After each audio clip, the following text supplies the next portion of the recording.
everyone, welcome back.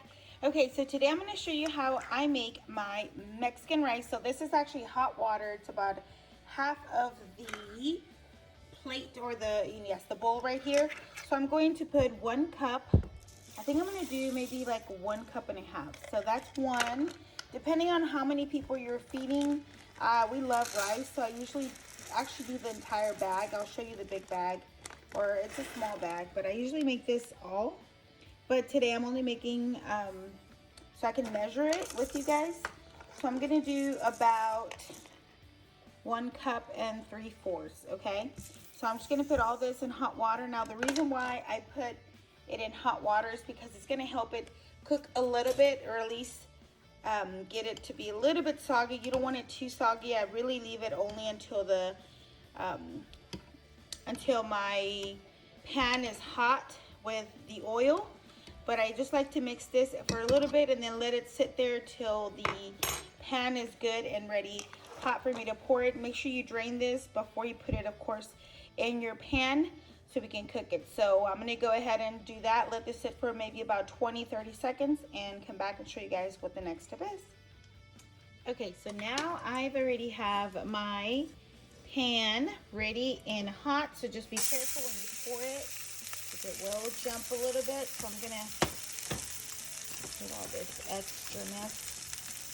So with the water, what it does, it kind of just pre-cooks it just a little bit, just so it kind of gets all the, you want to wash it, of course, first.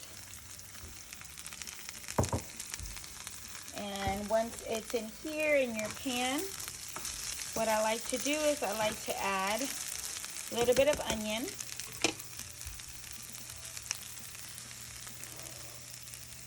I'm going to put, and I really like it just because of the flavor. We really don't even eat the onion, but it gives it a really good flavor when you add that onion in there. So I'm going to let this cook.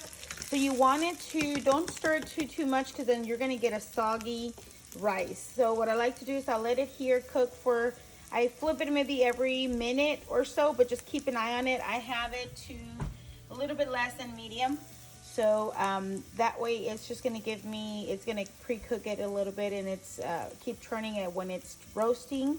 You want that yellow, not brown or black, because then that means you burned it, but you want that yellow, light brown color. Okay, let me cook it and I'll come back and show you guys how it should look.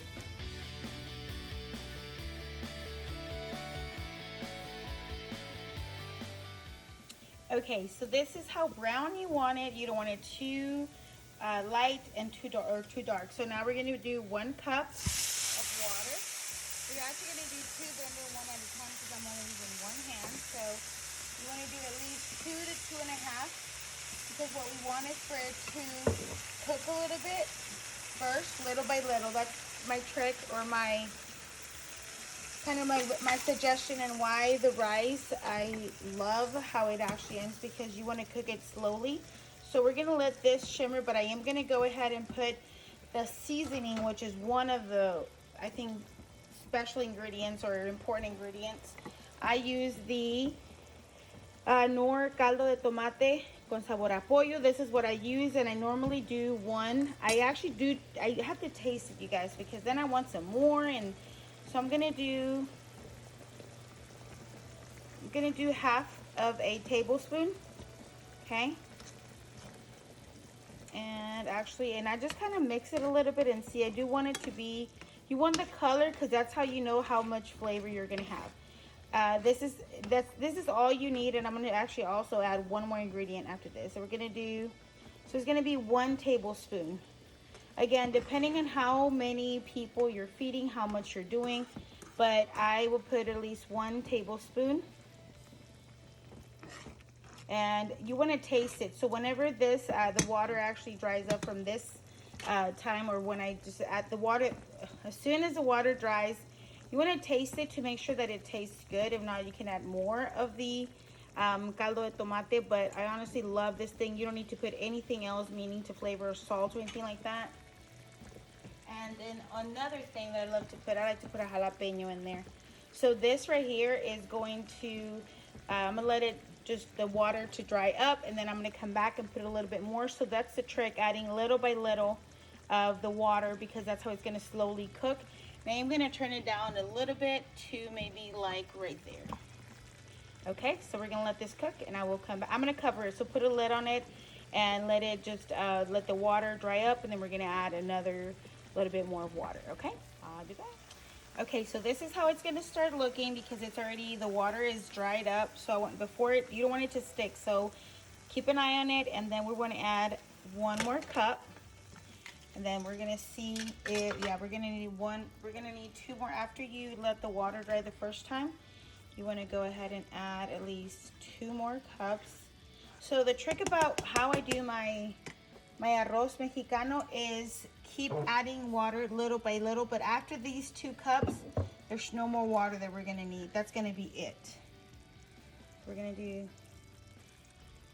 this is a cup. So you wanna do, once the 2 cups dry up the first time, you wanna do 2 more, and then that's gonna be it. You don't wanna keep adding water. A lot of times I know when I was learning how to do rice, I made the mistake of adding too much water and mixing it too much.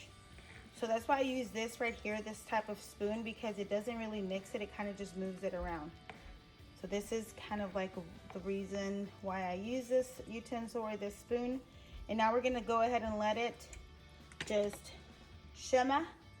We're gonna let it just finish cooking. Once the water is dry, that's it. You turn it off and keep it in your stove, because if there's anything else that needs to cook a final, then it's gonna finish doing it while it's there, but make sure you turn it off, okay? So we're gonna do maybe about, keep an eye from 3 to 5 minutes to see if the water is dried up. Once it's almost done, I'm gonna come back and show you guys how you know when there's no water at the bottom, you don't want it to stick either. So I'm gonna go ahead and let it do its thing. I'm gonna make sure you cover it up, okay? That's also the trick, because when you cover it up, the steam cooks the rice. So I'm gonna cover it up after this, and then I'll come back and show you guys when it is all said and done. And it is done, you guys. So this is how I check to make sure it is done. I've already turned it off. So I first go in here and I move my rice, and there's no more water. So then that means it's good. Don't move it. Don't like, do the whole moving it around. Just grab a little side and lift it up, and there's no more water. So I've already turned it off. I took the lid off, so it is done. It's going to finish cooking with whatever's last of it to cook. But this is how this is how I make my rice, and I love the rice. So I hope you guys try it at home and enjoy it. Let me know in the comments below if you make it and see what you did different. But yes, you guys, I wanted to share the recipe and how I make my rice. And all right, enjoy. Bye.